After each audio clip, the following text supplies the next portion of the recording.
this month we've been focusing on the Word of God, knowing what the Word of God is, living by the Word of God, believing it, experiencing it. Tonight, I want us to look at the Word of God as a system of truth.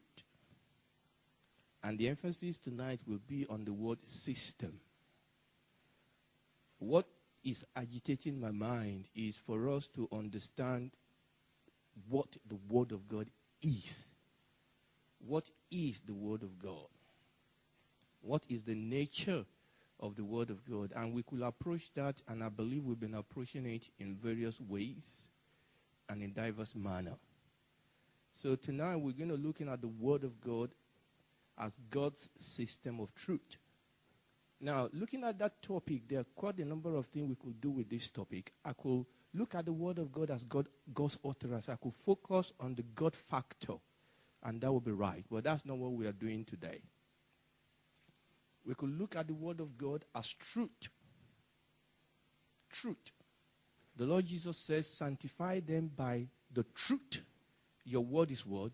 Is truth. When we talk about truth, we are not just talking about something that is true, that is good, that is right, that is part of it. But truth has ability.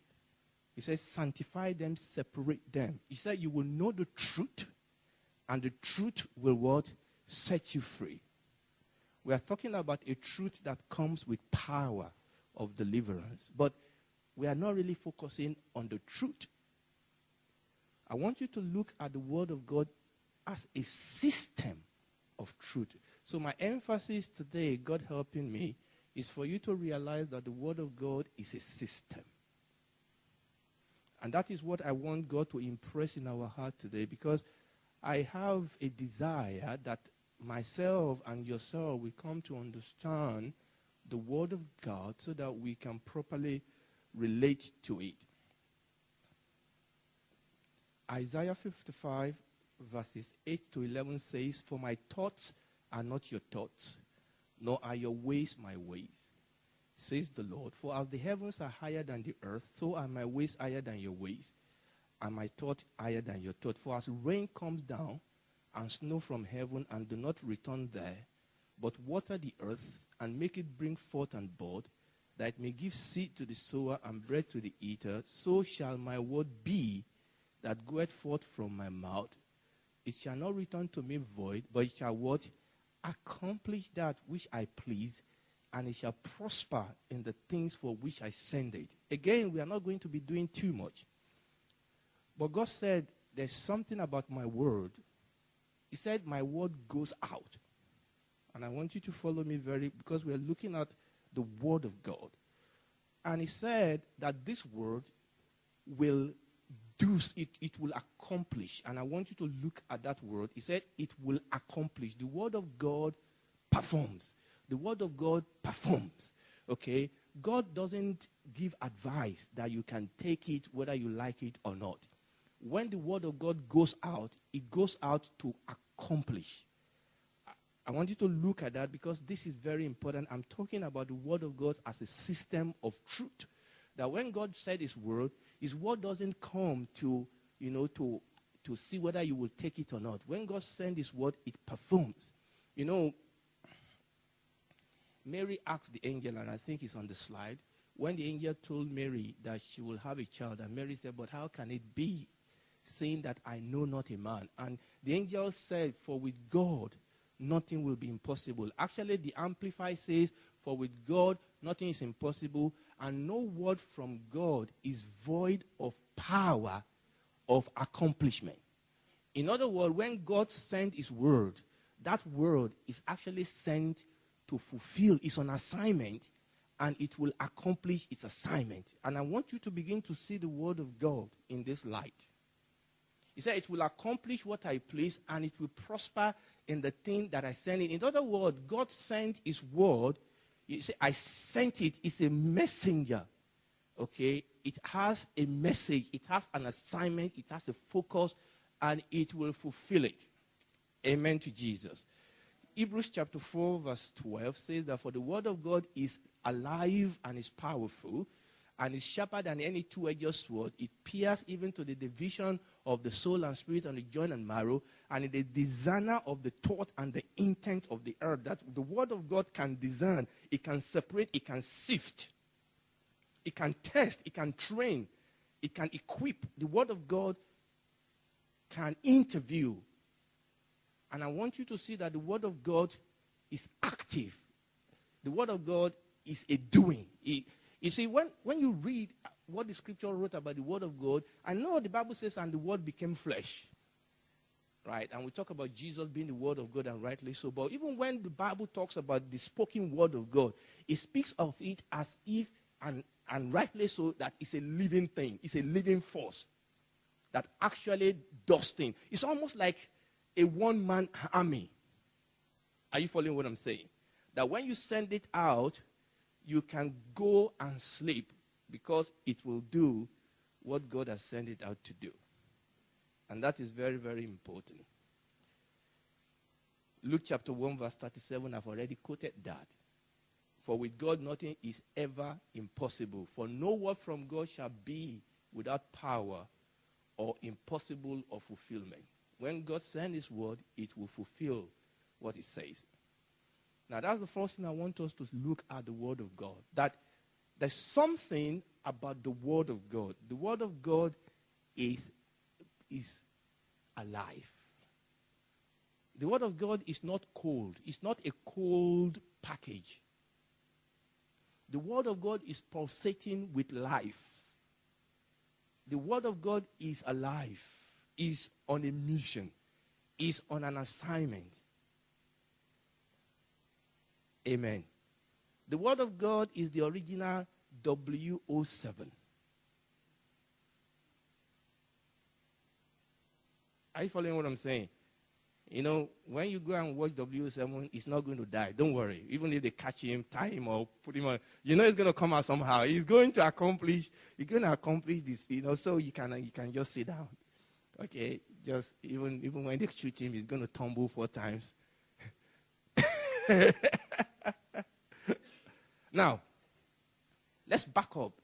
I'm talking about against that background. I want you to see something. Against that background, I'm asking myself, what is it about this word? And one of the things I want you to see is that, like I said, the word of God is actually a system. There's a system of truth in the word of God. All right? And this is what I want you to see today. That the word of God is not 2D. It's not flat. The word of God is 3D. The word of God is like 4D. All right? There's a system. You see, when you are going to send something out to do something, okay, if you have a task to accomplish, you set up what? A system to do that task. Are you following what I'm saying? All right. You remember when they were going to bring Olympic to London? There were a lot of issues they needed to look at, but there were 2 issues that were foremost. The first was security. Do we have a system in place that can protect people? And you know, all the issues that raised up, you know, the private security company that was set up to do it, they couldn't handle it.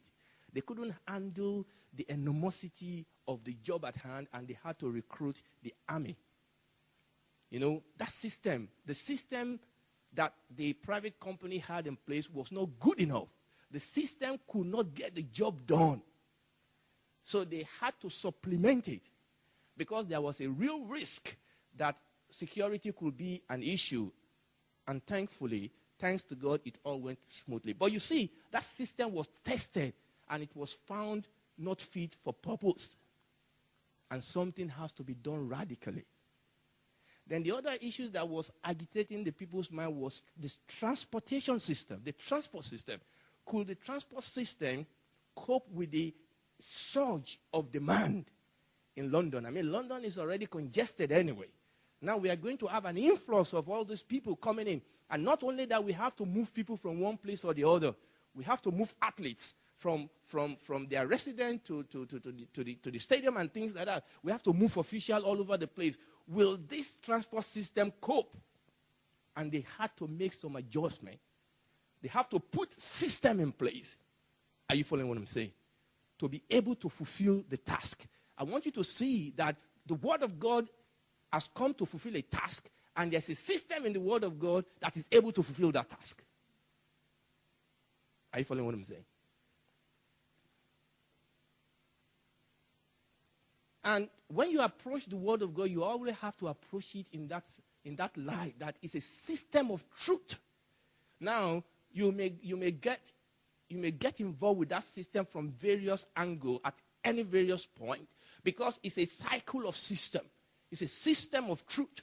And you may get involved with it from any angle, but you need to understand that it's a complete system. The Word of God is not about healing, good as that may be. It's not about prosperity, good as that may be. It's not even about holiness, good as that may be. You see, oftentimes, people get hung up with one bit, one part of the world, and we are the holiness movement.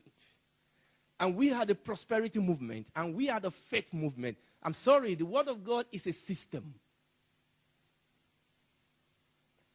And you have to understand this system. And that is very, very important. Now, what is a system?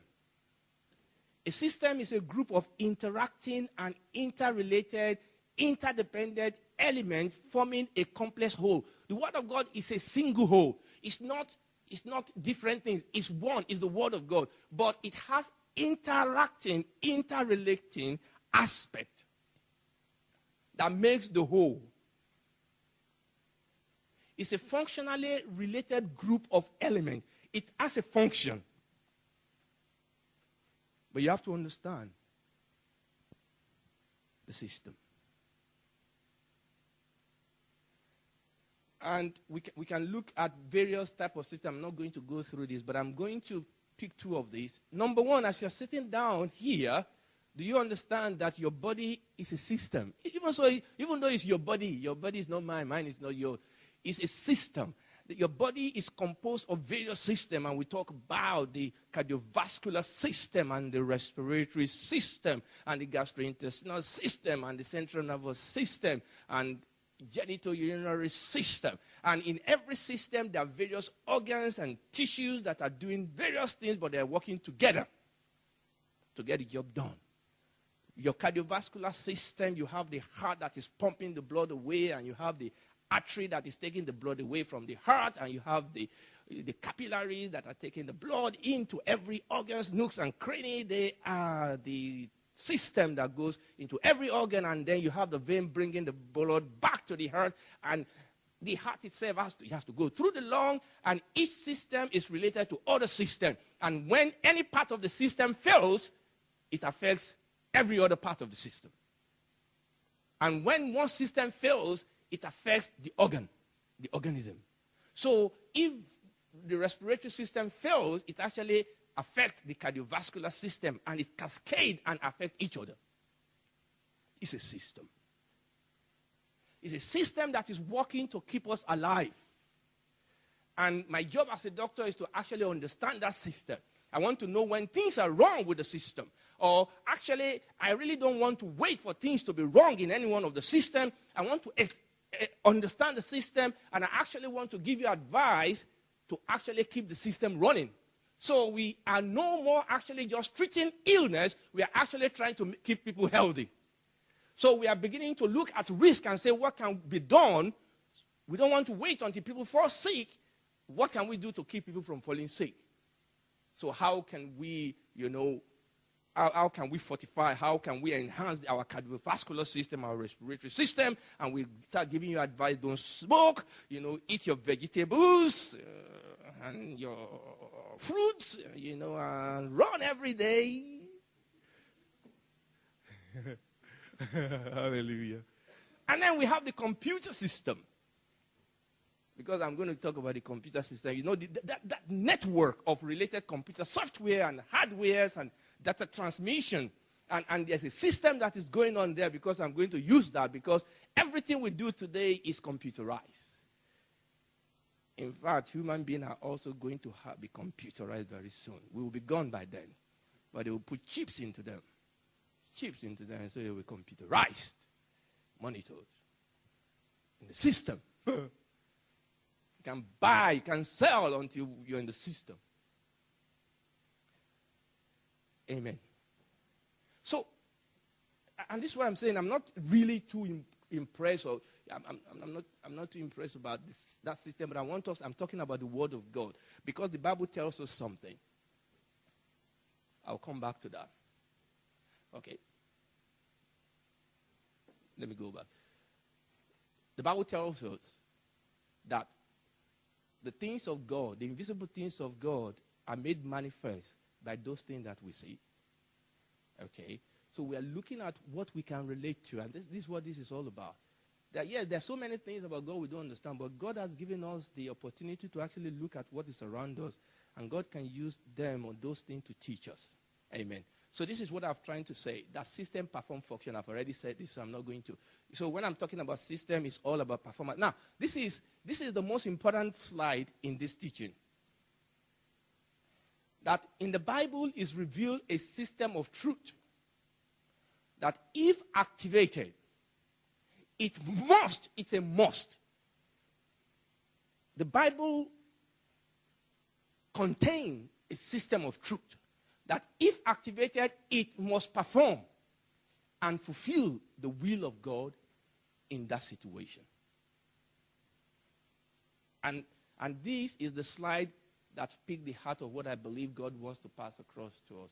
That there's a system of truth in the scripture that if I activate it, when I activate it, it must perform. Because that word is tried and is true. God doesn't need to upgrade the system. He doesn't need to ask for help. The system is good for anything. All I need to know is to understand the system, know how it works, know how to activate it. I'm going to go on from there, but this essentially is telling us what the word can do. It can build me up. It can give me an inheritance. It's profitable. Let's go on. So we are going to look at the parable of the computer. I want to look at the computer as a system. And I want to use it as a springboard to talk about how the Word of God works as a system. I want us to see whether we can have an insight. Right. So this is a contemporary parable, the parable of the computer. Actually, I was going to call this the parable of the click-click. I thought it may not make sense, so let's put computer there. You know, Jesus uses parable. You know, if Jesus lived this in our day, he won't give the parable of the sower. He will give us the parable of the geek. You know, because he used the parable of things that were common in his days. They were farmers. They were shepherds. Now, we are computer geeks. So I'm very sure Jesus will talk about software. He will talk about download and upload. He will talk about the cloud. He will talk about how you can, synchronize and extrapolate. Jesus will use words that we are used to. Amen. Hallelujah. Praise God forevermore. All right, so let's look at that. You know, we may come to a point where we've taken computer for granted. Now, again, I'm not a computer expert, all right? I just know enough to confuse myself. So, and let me tell you something about parable. Because people do make this mistake, parable, when God uses parable, when God tries to use things that we know to explain spiritual things, parable will break down at a point. The parable doesn't explain everything. Don't try to read too much into a parable. When Jesus used a parable, is to actually teach a particular point. Are you following what I'm saying? Okay. Understand what the parable is trying to teach. Okay. A parable is geared toward teaching, and sometimes people want to read too many things into a parable. You don't do that. You have to ask yourself, what is the central point that Jesus is trying to teach by giving me this parable? Is that okay? Well, that is just buy one, get one free. No charge. Okay. Fantastic. The computer system. For all those people that know the computer system, those are the 3 bits of the computer system. And like I said, everything is computerized. Even your washing machine has a computer chip that monitors things here and there. Your car, every modern car now has computer inbuilt into it, all sort of things. When things are overeating, overrunning, there's a blip in your dashboard and it's telling you something is wrong. The computer can diagnose problem and sometimes can even solve it for you and direct you where the problem is now. Fantastic. Our phone, everything is computerized. Your job is computerized. But I want you to see the computer system because I feel really that this explained to me very, very clearly how the system of the Word of God works. Now, every computer has a hardware. So you have the hardware. The hardware is what you can touch, is what you can feel.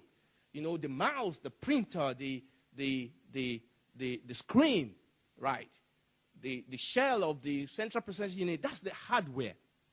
And really, oftentimes when we talk about computer, that is what we mean. Okay? Oh, I've just bought a new computer. You know, it's a Dell computer. I've just bought a laptop. It's a state of the art. And oftentimes when we talk about computer, when we talk about what we have, that is what we are talking about oftentimes is the hardware. And the same thing, this is the hardware. Are you following what I'm saying? It is the Word of God. But just the same way that we call what we have the computer, we call this same the Bible, the Word of God. But understand that it is the hardware. Right. Now, the hardware itself will not do anything for you, will not get the job done. Even though we call it the computer. But the hardware is not going to do anything for you. The hardware is absolutely useless without you running an application software on it. Are you following what I'm saying? So I have this computer, all right? So for the computer, I mean, this thing is sitting down in my room. But for it to help me, I need to be able to run an application on it because I want the computer to help me to play games. Shock. That's what most people use computer for. And that's fine. Okay? So I need to be able to run a software, an application software on this computer to make it do what I want. Or I'm an engineer. I want to be able to use this computer to build this and build that. Or I'm a doctor. I want to use this computer to help me to diagnose that or put down record. So this computer needs to be able to run. So the computer needs an application software. The application software is what helps me to do what I want to do. So maybe you need a word process software, or you need an engineering software, I don't know what you call it, or a medical software that can run on the computer, but this is a problem. If you put your application into your hardware, it won't work. There's something that actually connects both your application software and your hardware, and that is what? The operating system. But you know, oftentimes, the operating system is very quiet. It's just there. It's in the background. But that is the point I want to focus on. The operating software or the operating system. You remember we're talking about that system. Now, the Bible talks about, and we've read that today, the Bible talks about the ink, the letter of the word. And that is what I'm talking about. Your hardware. And the Bible says that the letter can kill you. You know, somebody can kill you with the hardware of a computer. They just throw it on your head, and that is it. Kaboom, that's a head injury. Okay? It's a weapon of war. You know? All right. The Bible says there's a letter, and the letter kills. Your computer can frustrate you. Pastor Gil was almost throwing the computer in the church because he came to do something very quickly and the computer would not work. Yeah. In fact, it could not work. It was not even going to shut down. You know, the hardware can frustrate you if it's not getting the job done. Your Bible can annoy you if it's just a letter. If it's not connecting, if the operating system is not working, if you cannot run an application on it, what is the use? Are you following what I'm saying? So the Bible talks about the letter of the word. And the Bible talks about the spirit of the word. The spirit, and I'm going to come to that, that is the operating system. Amen. That is the operating system. Okay? He said, the spirit gives life. The Lord Jesus said, the word that I speak to you, they are what? They are spirit and they are life. It is the spirit in this word. Remember, the operating system itself cannot work in vacuum. It needs what? The hardware. You have to put the operating system in the hardware. The Holy Spirit gave us this hardware because He's going to operate through it. You know, the Bible says that holy men wrote as they were moved by the Holy Spirit. Quickly, let's look at one or two things about the operating system. The operating system is the most important program that runs on a computer. Every general purpose computer must have an operating system to run other programs. Operating system perform basic tasks such as recognizing input from keyboard, sending output to display screen, keeping track of files, directory on disk, controlling peripheral devices such as disk drive and printer. For large systems, the operating system has even greater responsibility and power. It is like a traffic cop. It makes sure that different programs and users are running at the same time, do not interfere with each other. The operating system is also responsible for security, ensuring that unauthorized users do not access the system. Can you see the operating system? Doesn't this sound like what I was talking about, the Word of God? The operating system is alive. It's the one, you can almost is the one, is the living thing inside that hardware. It's the one doing everything on the background. Okay, when you open up your PC, the operating system obviously in the PC is the window. And now we have Windows 8. And everybody's confused. Just about the time you get used to one operating system, another one is out. And everybody's looking for, which is the best operating system. Which one is the best? Which one is much more user-friendly? That we can use and get the job done quickly without any problems.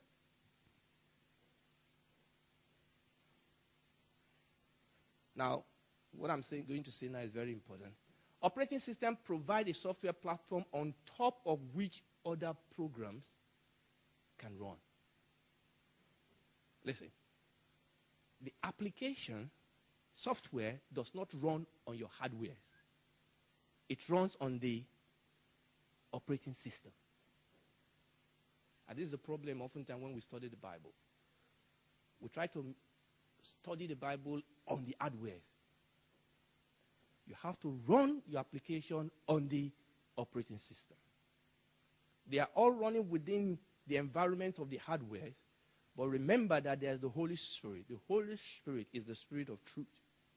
He is the operating system. So when you are interacting with your hardware, be sensitive to receive from the Holy Spirit. Are you following what I'm saying? So when I study the Bible, even though I'm interacting with the letter, even though I'm comparing scripture with scripture, but I'm seeking a revelation. I'm seeking an understanding. And that is why Paul is always praying that the Lord will give you a spirit of wisdom and revelation in the knowledge of Him. The eyes of your understanding being enlightened. I'm going to still read one or two scripture. So I've not really gotten it unless the Holy Spirit has given it to me. So when I come with my application, I need a revelation from Him. Amen. And this is very, very important. The application program must be written to run on top of a particular operating. Now, this is important. Your choice of operating system, therefore, determines to a great extent the application you can run on it. Now, you cannot run any operation system on any hardware. Okay? You cannot put another operating system on a PC because the PC is not built to run that operating system. The Bible, the Holy Spirit is the operating system for the Bible. It's not your church. It's not your denomination. It's not any theological school. It's not one, higher criticism or lower criticism somewhere. It is the Holy Ghost. The Holy Ghost has built the Bible, is the one that inspire the writer of the Bible to write it, because he knows that this is the forum, this is the environment that he can operate in. So it takes the Holy Spirit to interpret the truth in the scripture, to unlock the truth for me. He is the system. And that is why the Bible says that the world by wisdom does not know God. There are people that go to the Bible and they try to interpret and understand it by their own brain. It's not going to be possible. That system, that software will not work. Amen.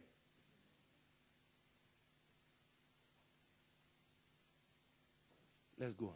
So, I've talked about that. The Holy Spirit is the operating system. The Bible says in 1 Corinthians chapter 2, verse 9 to 10, but as it is written, eye has not seen, nor ear heard, neither have it entered into the heart of man, the things which God has prepared for those who love him. But what? God has revealed them to us through what? Through his Spirit. For the Spirit searcheth all things, yea, the deep things of God. Jesus talked about the Holy Spirit here. He said, I still have many things to say to you, but you cannot bear them. However, when he, the Spirit of truth, is come, he will guide you into all truth, for he will not speak of his own authority, but whatever he hears, he will speak, and he will tell you things to come. He will glorify me, for he shall take of what is mine and declare it unto you. That is the work of the Holy Spirit. Listen, I've not said anything different from what everybody have said. I'm just coming to you from the computer from another angle. We need, remember where we start from. The Word of God will get your job done. It will do what you want, but you have to go through the system. The reason we are not experiencing the performing power, the high performance power in the Word of God, is because we've not gone through the system. It's because we are short-circuiting it, and therefore we are not experiencing. I mean, you can have a computer there that have this high RAM and high memory and can do all sorts of things. If you don't understand that system, if you don't operate it right, if you don't put in the right operating system or run the right application on it, it won't get your job done. Even though it has the potential to do it.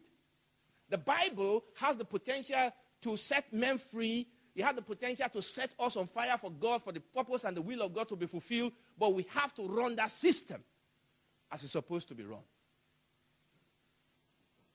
The process. We've talked about the operating system. And what is the process? The Bible says that, but we all, with unveiled face, beholding us in a mirror, the glory of the Lord, we have been transformed into the same image, from one glory to glory, just as by the Spirit of God. The Bible says that, and so we have the prophetic word confirmed, which we do well to heed as light that shines in the dark place until the day dawns and the morning star rises in your heart. The Bible says we should heed it. Okay? So when we understand that this is the operating system, but we have a process, you have to bring in your application. The Bible says that you have to study, you have to meditate, you have to behold it. The Bible says that we should renew our mind. I'm not sticking with that, but I want you to see that system that have been put into place. Now, I'm going to stop now with this. Now, I want to show you, and I'm not going to go into bit. You can put it down. You can ask for the slide later. That's fine. Now, oftentimes people go into the Word of God, into the Bible, and they just kind of study it in a haphazard manner. Listen, there are stories in the Bible, there are poems, there are poetries, there are all sorts of things in the Bible, but this is the system of truth in the Scripture. The stories, the poem, the poetries, the prophecy is all about this system of truth. And you need to understand this system of truth. Because everything you read in the Bible is in this system. The center of revelation is God. The Bible is all about God. The Bible is a revelation of God. It's not about you. It's not about me. It's not about our church. The Bible is not about how I can be comfortable. Yes, I will be comfortable. The Bible is not really about how I can be healed. Yes, I will be healed. But let's understand that the heart of the Bible is a revelation of God. The Lord Jesus said that no man knows God. He said, but the Son of Man has come to reveal him. Okay? And this is the Bible is all about the revelation of God, of who God is. Is God revealing himself to man? And that's the heart. It's all about God. And then around that is a revelation of what God has done. And you start with, when you study the Bible and you read, you go from Genesis to Revelation, like somebody said, from generation to revolution. You will see this system of truth in the scripture. You will see that the Bible tells us what man is. What happened to man in Adam. The Bible talks about Jesus from the cross to the throne. The Bible talks about man in Christ, who we are now in Christ Jesus. The Bible tells us about the present day ministry of Jesus and how to grow up in Christ. And you see that system of truth. And when you begin to understand by revelation, by study, you see, this is the point. When you study the scripture, the Holy Spirit will begin to reveal this truth unto you, this system of truth unto you. You see, the thing is, people go into the Bible and they want to study, how can I pass my exam the next time? And there's nothing wrong in that. Don't misunderstand me. How can I get the next car? There's nothing wrong in that. But that is not the system. The Bible says that seek you first the kingdom of God and his righteousness, and all these other things will be what? Added. Actually, these are things that comes when you understand the system. When you can walk the system, these other things will be added. When I go to study the Bible, I want to know, who am I? Who is Jesus? What has he done for me? What's he doing for me now? What's the Holy Spirit doing in me? What happened to Jesus from the cross to the throne? You know, these are the things I want to know. The kingdom of God, the covenant, righteousness, justification, and this is what I want to know. This is the heart. This is the center. This is the central processing unit. This is what holds this up together. Oftentimes the problem is that we are busy looking at this peripheral thing, these other things that comes out of knowing the core of the truth. This is the truth. This is the system of the truth. This is what I need to understand. This is what I need to be hungry for God to reveal to me. And as he does that, something happened to you. Faith arises. You know that you're a child of God. You know that greater is he that is in you than he that's in the world. You know that the spirit of him that raised up Christ from the dead dwells in you. You know that if any man is in Christ, a new creature, all things are passed away, all things have become new. And out of that, you know that I'm a child of God. If I ask God anything, he will give it to me. And this is very important. And I've read the scripture again and again and again. I've read the apostle, and I realized that a whole lot of things that we major on in the church today is a consequence in the epistle. We major on these consequences. No, we should go back to the truth. Let's stand up on our feet. We have